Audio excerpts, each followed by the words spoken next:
You ever have that one friend? The one who just conveniently forgets their wallet every time you go out? Yeah, I had one of those. And for a while, I brushed it off. I thought I was just being a good friend. But let me tell you, after being used as a personal ATM for way too long, I learned one of the hardest lessons in self-love. Kindness is not the same as letting people walk all over you. So let me back up. I'll call my friend Jake. Jake and I had been friends for a couple of years. We met through mutual friends, and honestly, he was fun to be around. The type of guy who always had a joke ready, always down to hang out, and seemed like a loyal friend. At first, everything was normal. We'd grab food after work, hit up the movies, or just chill at a diner. And then, little by little, I noticed this pattern.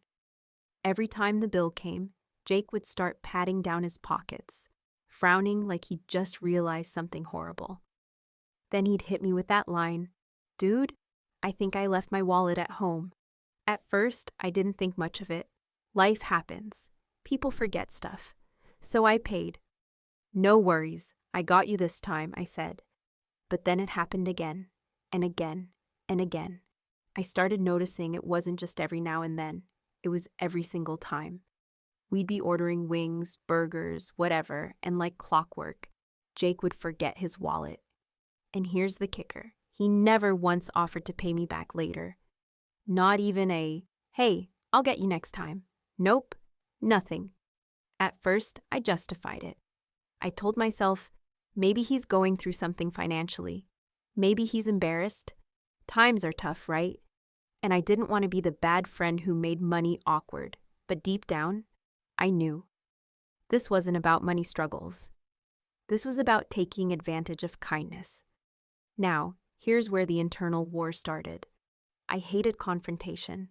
The thought of saying, "Hey man, you owe me," made me feel like the bad guy. So I kept paying. $20 here, $30 there. Dinner, movie tickets, snacks. Before I knew it, I had probably dropped a few $100s without even realizing it. And all the while, Jake was laughing, enjoying his food, cracking jokes, acting like everything was fine. Meanwhile, I'd go home feeling drained, not just financially, but emotionally. Because it wasn't about the money anymore, it was about respect. The breaking point came on the 6th time. We went out for pizza, and as soon as the bill came, Jake started doing the same little act, patting his pockets, sighing. Oh man, you're not gonna believe this. I forgot my wallet again, and something in me just snapped. This wasn't forgetfulness. This wasn't an accident. This was a pattern. So right then and there, I took a deep breath, and for the first time, I set a boundary. I looked at him and said, "Hey Jake, just a heads up, I can't cover you this time. So you've got your card, right?" The look on his face was priceless. First shock, then a little bit of anger. He laughed it off. "Come on, man. You know I'll get you back." And I said, calmly but firmly, "You've been saying that for months, Jake, but it hasn't happened. If we're hanging out, we're both responsible for ourselves." For a second, I thought he was going to blow up at me.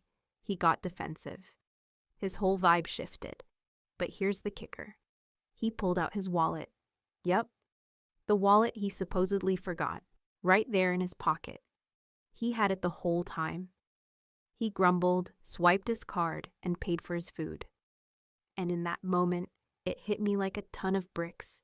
He'd been using me, and the only reason it kept happening was because I let it happen.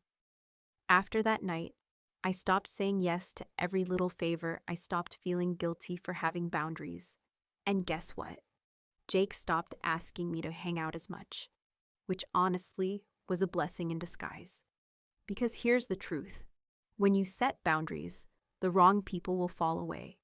The right people, the ones who respect you, will stay.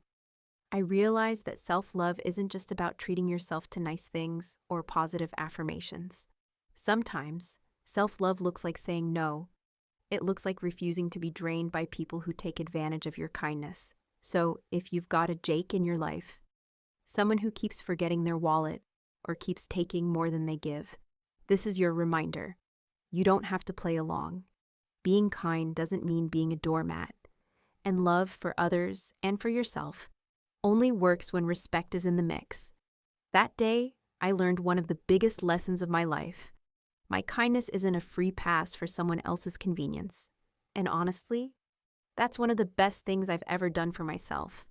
So that's my story. Have you ever had a friend like Jake? Someone who just kept taking and taking until you finally snapped? Let me know in the comments. I'd love to hear your experiences. And if you like stories like this, about real-life lessons, self-love, and learning to stand up for yourself, don't forget to like, subscribe, and hit that notification bell. Because trust me, we've all got a Jake story. Follow us for more stories like these and let us know, do you have a Jake story?